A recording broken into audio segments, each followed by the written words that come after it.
We made another stop. Like I said, when we make another stop, we're gonna get back on here again. So I'm telling you, it is totally amazing how God is blessing my son. Yes, yes, yes. So I really appreciate y'all for your prayers. My goodness, goodness, goodness. Only God can do what he do, what he do. Yep, only God.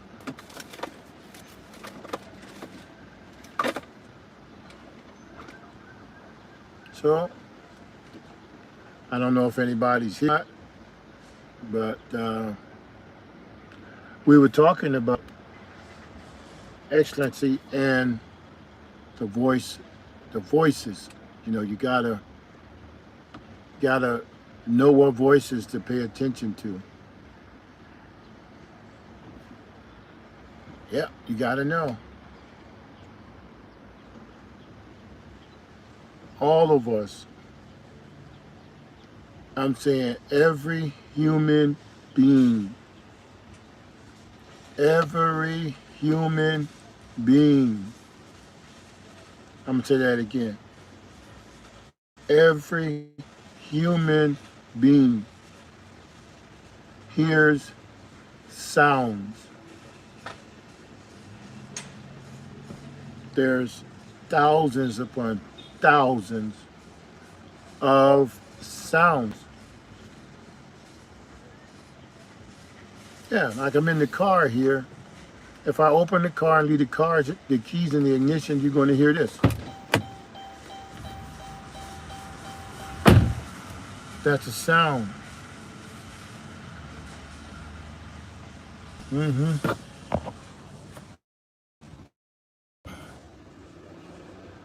Yeah, that's a sound. I don't know if anybody out there. There's one person listening. It's a sound. Different types of sound. You go to the hospital, and the doctor, he says, well, sorry to tell you, you have a condition that's incurable. You cannot cure this. That's a sound. It goes down in the gate. It goes into your gate, and it'll stay with you all day long. What that doctor said, it'll stay with you and stay with you and stay with you. And you're like, what do I do with this? What do I do with this? Like I said, this is part 2 of this teaching. You say, what do I do with this? You know, one of my arch rivals, a guy that really doesn't care nothing for me, he came up to me one time at a meeting, and he was as sarcastic and nasty as he could be. He said, man, you look old, man. Man, your face. Sorry about these technical difficulties here. So, as far as what I look like, maybe the case, maybe I am, maybe I'm not, I don't care. But voices, see, that's where you gotta listen. Because if I was to let what he said get to me, I would feel terrible about myself. You know, I wouldn't care nothing about.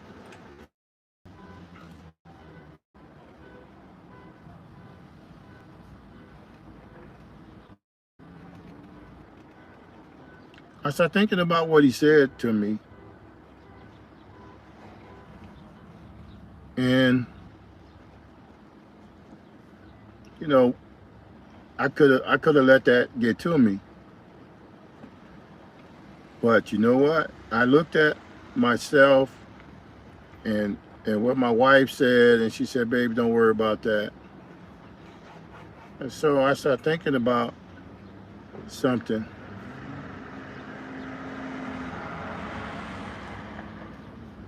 I started thinking about something. Would you look like you get a little aged? Somebody still there listening? I want y'all to see something. Oh, nobody there. Nobody watching. So anyway, I'll just keep talking. So it's like, came up and said that,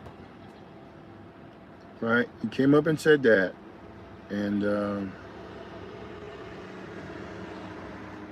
so I started looking at him,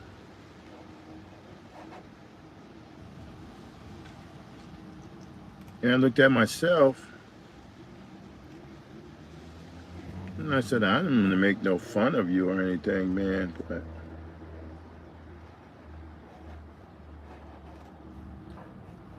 And he said, I look old, I guess, and decrepit, but he looked like that.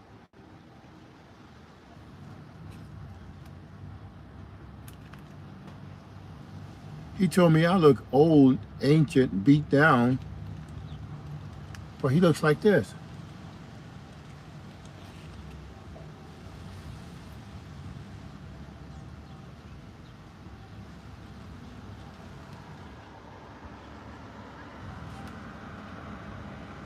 Now I'm gonna show you one more time. He said I look old because of the sacks and bags, whatever. Okay. I feel like I'm 20 years old. Nothing wrong with me. You know, an ex-boxer and stuff, and wrestler, professional both. Professional wrestler. Kept myself up. Don't smoke, don't drink. Don't dip and don't chew and don't run with those that do. My wife is in love with me. My family loves me. He comes up to me because he doesn't like me. And so he says, you'll look old. You just old. And walked away. He thought I was funny. But then when I looked at, this is what he looked like.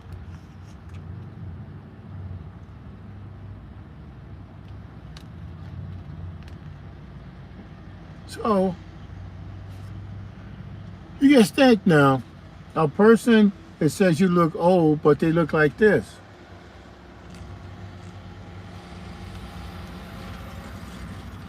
Okay, in comparison. In comparison.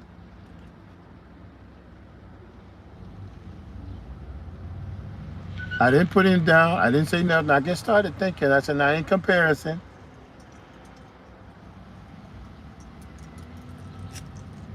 So I like what Jesus said. Jesus said, get the beam, take the beam or telephone pole out of your eye before you try to take the mote, which is lint, pretty much. Mote is like lint, out of somebody else's eye.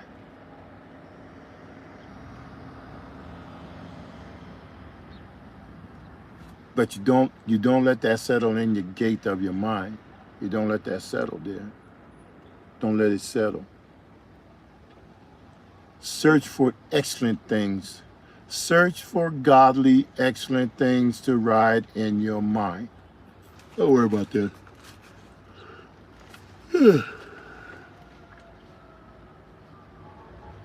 Because if they were casting now, okay, that person wants to be mean and nasty, which I've never been mean and nasty to as a Christian. That's not me. I'm not mean and nasty, but I caught that person stealing, and I confronted the people about him stealing thousands of dollars, and I confronted, I whistle blew on him, which turned out to be a bad mistake. I don't suggest everybody do that.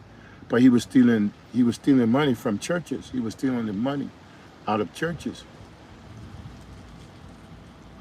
and doing things with it. And I confronted the whole situation because I was an elder. I was an elder, and I was supposed to see stuff and say something about it. He got mad. He got mad and decided that he's going to pay me back and all that kind of stuff by talking about how old I look.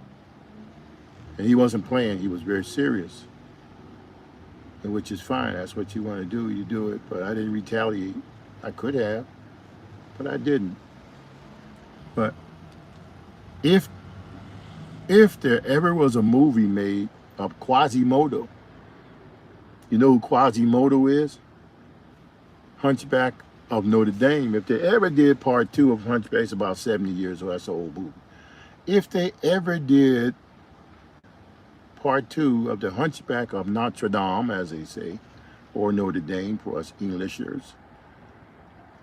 If they ever did that, and they ever did a casting call, which one of these two would you think would get the part of Quasimodo? See, some people are so busy trying to hurt you, not knowing that they're working from a gate. Now, some people can take that, and that can turn into so depressing that they would turn into a suicide mode. Been there, done that. You never get me going down that track no more.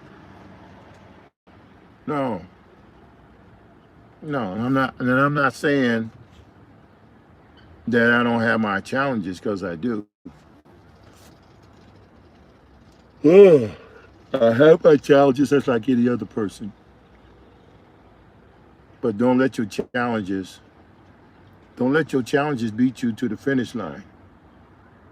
Apostle Paul says we all strive, like the Olympics, for perfection, but don't let those voices in your ear cause you to miss the finish line.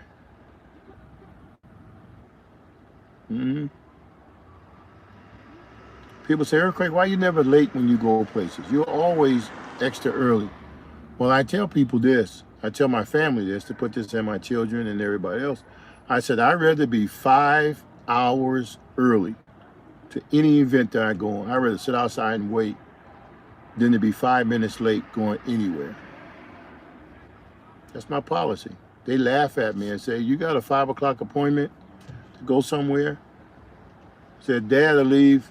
He will leave 12 o'clock in the afternoon to go to a 5 o'clock appointment. Sure will. Do it every time.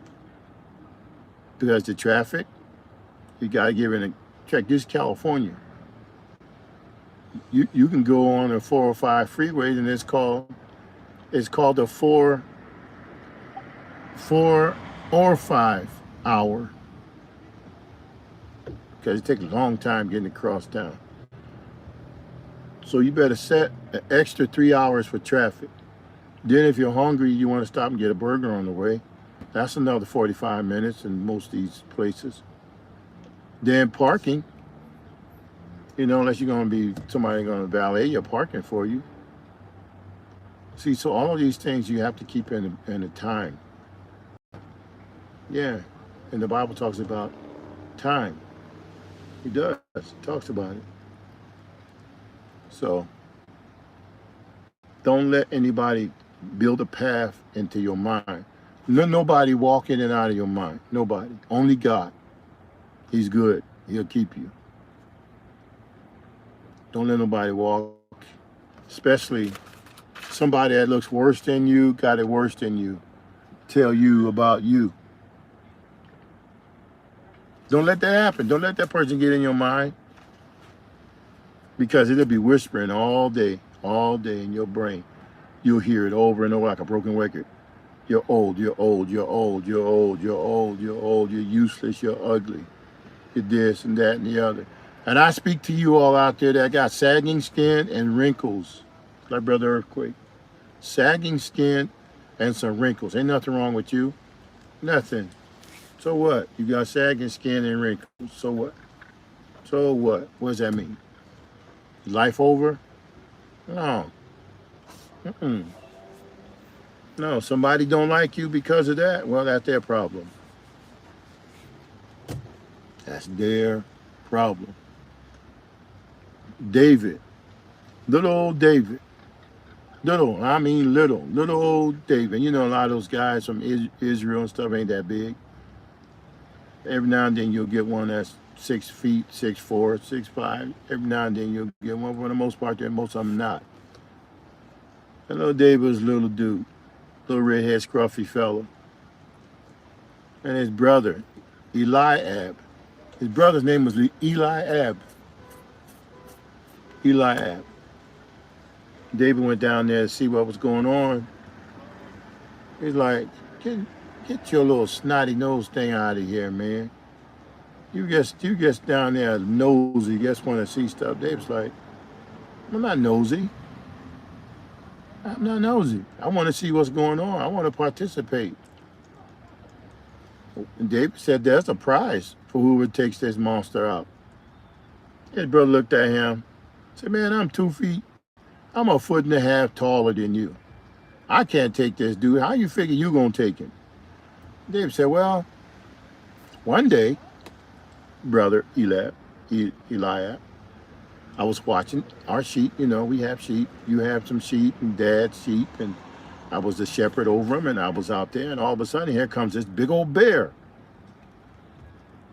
This big old bear and grabbed the sheep. Grabbed him. And David said, I grabbed that bear by his mouth, and I ripped his mouth open and got that sheep out of his mouth. Killed that bear. Now, your mouth ripped aside, you have a hard time living in the animal kingdom. You can't survive with your mouth tore up. So Eliab's like, I ain't finished. David said, I'm not finished. A lion came. Arr. He decided he gonna grab one of our sheep. Our sheep, Eliab. This is our family business. We get our wool.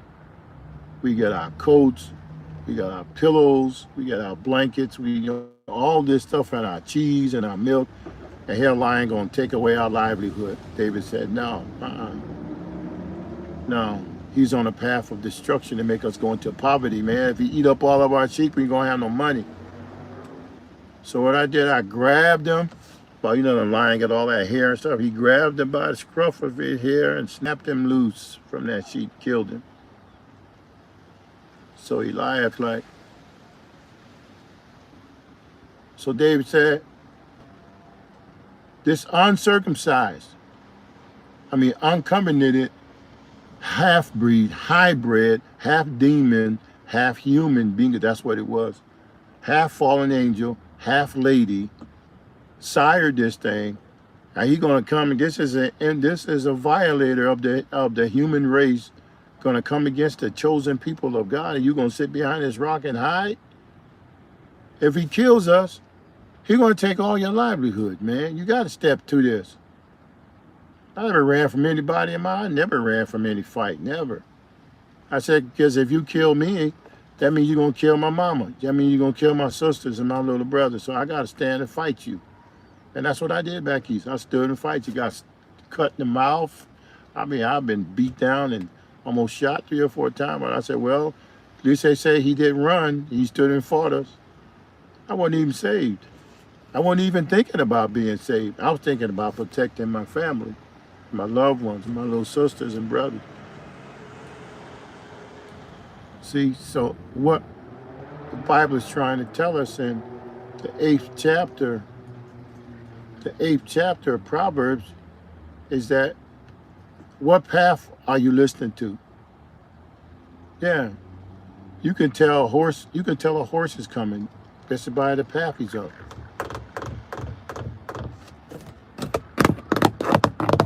You know he's getting close about it. He's running on that path. And if you're standing in the way, he's going to run you over 1,500 pounds of muscle. Or you can see him come in, hop on his back and ride. Or you could do like David's brother, his oldest brother, Eliab, hiding behind a rock. And David said, no, I'm not going to let you get in my brain. You're walking, your words are trying to walk a path of fear into my head, poverty. Somebody said I'm not going to be single all my life. I'm going to have stuff. Don't let none of that stuff walk a path into your head. Yeah. That's why I drew this picture.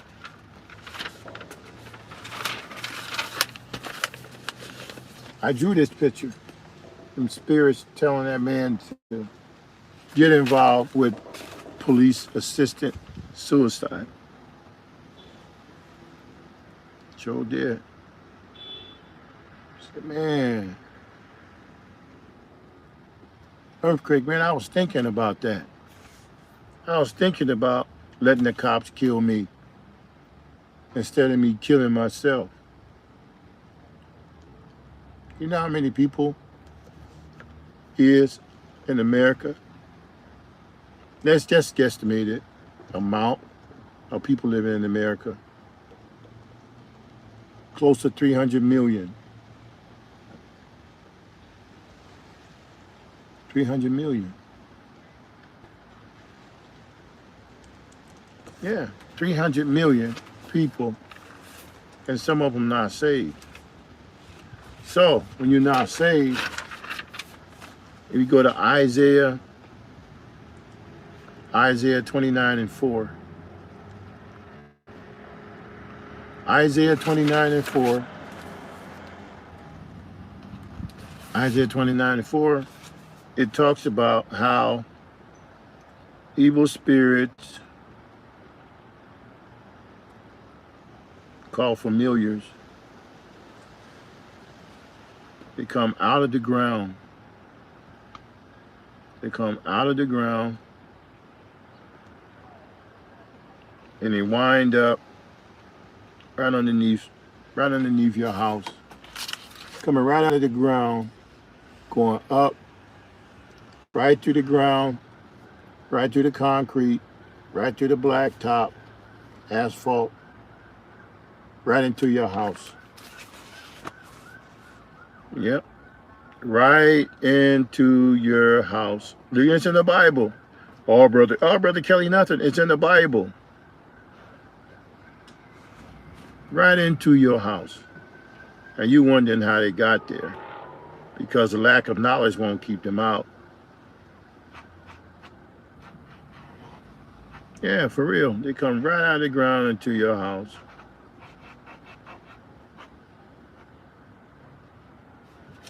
Right out of the ground into your house. Isaiah 29:4.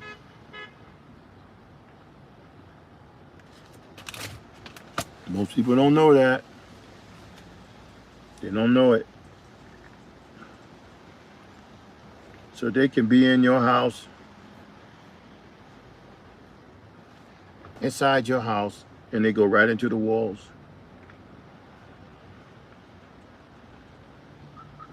And then what they do, I'm exposing them. Then what they do, they start talking about how life is so hard and how people tell you too old to do this and you're too ugly and get out of here, man. You're not too old or ugly. Because God's word says he beautifies the meek with salvation. He beautifies you. Well, people, you're ugly. You there? Don't pay no attention to them people. Because a lot of people that tell you you're ugly, they would love to get you in the bed. I'm telling the truth. Yeah. They said there was some girls growing up where I grew up at. They said, oh, that girl ugly, man. Girl ugly. But then them guys would try to sneak around with them and take them to bed. Go figure. Are you too ugly to be seen with me in public? Well, I'm too ugly, but I'm not too ugly for you to turn the lights out and take me to bed. Get out of here. No. What is this, selective breeding or something? You select me so you can sire me, make babies in that? No. No, because they building a path. They're building a path to your mind, girl. That's what they're doing. That's what Proverbs 8 is talking about. People building a path to your mind. If I can get my Bible out, I'll read it. Come on, Bible.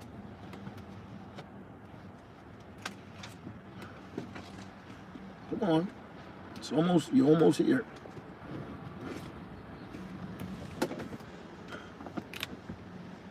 I got my Bible now. We don't look at this. Build no path in your head, man. I'm trying to get out of here, man. No. Sometimes girls do that too. Oh man, I don't want that old fat, ugly guy. But wind up having the baby by him. Because you don't want nobody to see you walking with him in public. But with no problems to have sex with him. What's the problem?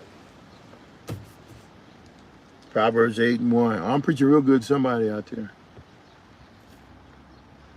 Do if not wisdom, cry. Wisdom is trying to help us. Yeah.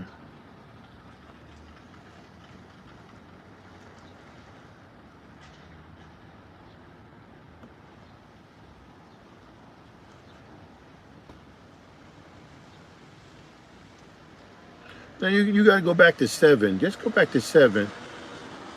Talked about how you can fall trapped and stuff. That man who called me old and said I look bad, I look real old and all that. If I had let him get to me, and you know he looked like Quasimodo, he looked like Quasimodo, but he's telling me I'm old and ancient. And he meant it too. But I didn't respond back to him. And I never said anything back to him. I could have. I said, get out of here, you Quasimodo looking, crazy looking hunchback. I know then, but I didn't. I just went on and said, thank you, Jesus, and went on. Because I know he was trying to get me on a path with him. Get into the flesh. Because I have family members that love me that would downright shoot you.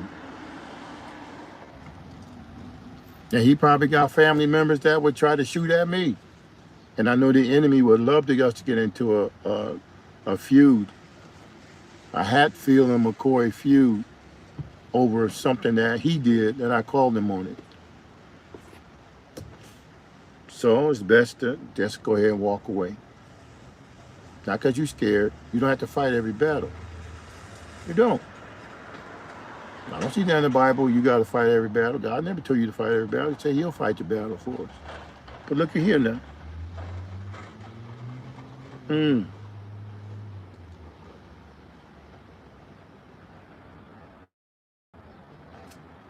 So you look at 7 and let's look at 7 and 21. Proverbs 7:21 talks about a harlot. This is a harlot lady, real nasty lady, trying to get the man to fall and she's telling him, says, for the good man is not at home. In other words, her husband, the good man. He is gone a long journey. He's going to be gone a long time. He have taken a bag of money with him and will not come home, and will come home at the appointed time, a day appointed. In other words, you can sneak off with me in my house. My husband ain't going to be home for a long time.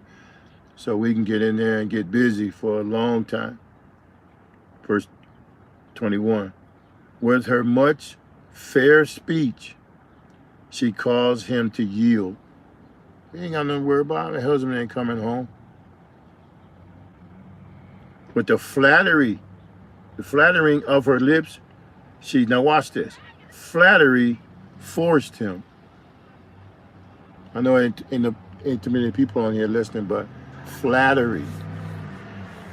So what happens? He said, man, I was forced by her flattery.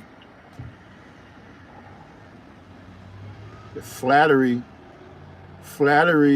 is a living force. It's a type of Nemos cycle.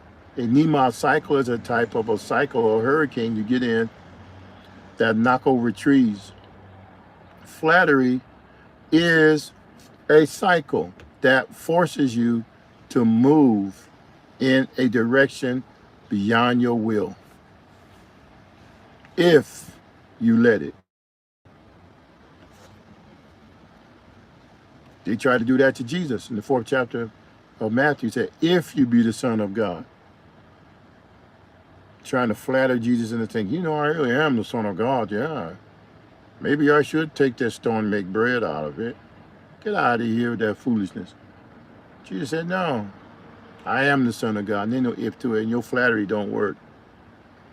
Job said, in the book of Job, he said, if a man is flattering another man, that man who's doing the flattering, his children, if he have them, will go blind.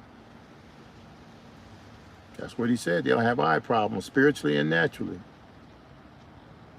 That's what it says in the book of Job. So flattery can hurt you, your children. Yeah, so she's trying to get him. She forced him. Timing now. Timing. The minute you sit there and listen, that storm is getting closer and closer to you. And the more you listen to her, the more closer that storm gets to you. That storm pushes you into her direction, into her mouth, and into her body, and into her bed. And then you have done something very bad because you allowed this. The Bible. I ain't say it, the Bible said. Flattery forced him.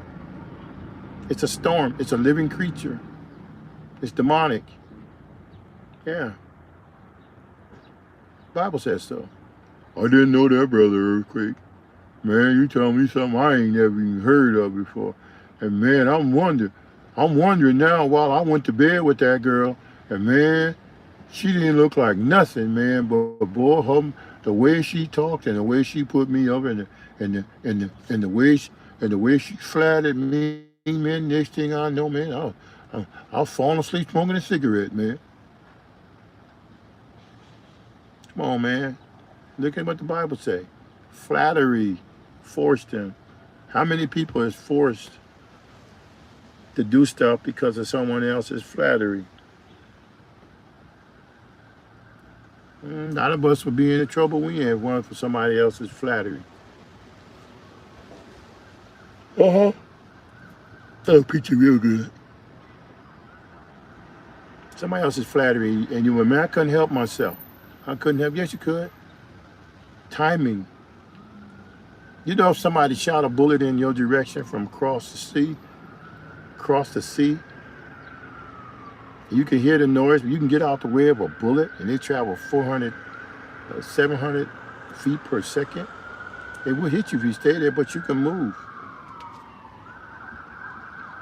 You can move out of the way of a bullet from a certain distance now. Timing is everything. It can't be right upside your face and shoot you and you move. No, we ain't talking about that. We talking about yards down. You can get out the way. You can get out of the way of flattery. I'm talking good to somebody out there. They forced him. Flattery, if you sit there listening to somebody blowing wind up your dress, after a while you're going to be forced into it. The Bible says so, not me. Flattery forced it.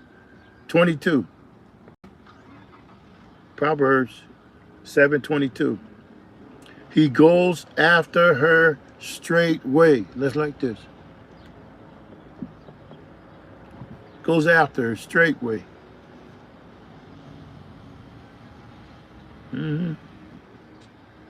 As an ox goes to the slaughter. You getting ready me to beat the cleaver's knife now. Yeah. Or a fool for the corrections of the stock. You know what a stock is, where they have your head sticking up? You standing up and they got your head, that piece of wood on top of your head, and on your heads and your hands sticking out. That's a stock. 23. Till a dart strikes through his liver.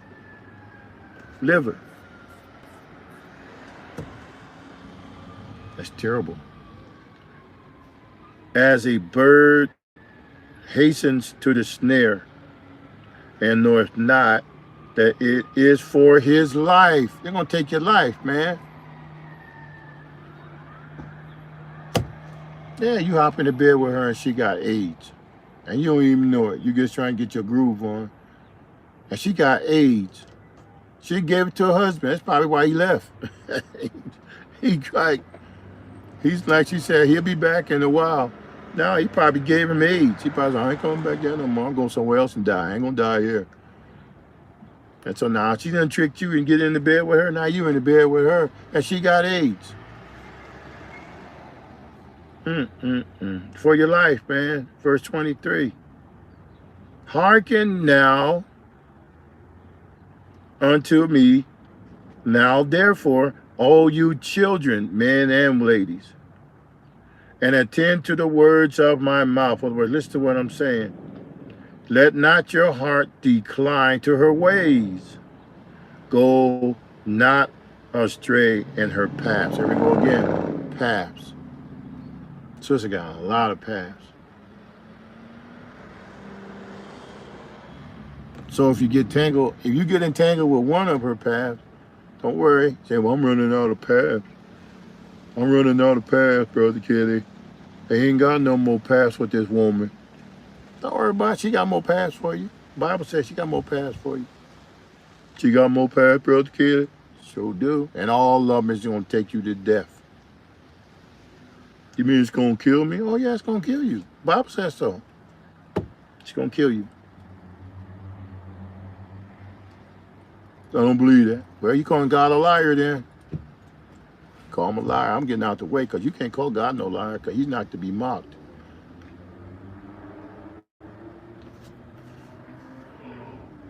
Uh-huh.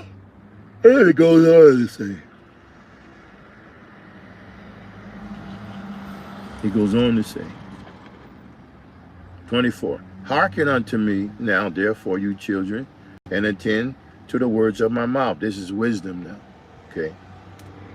This is a beautiful thing.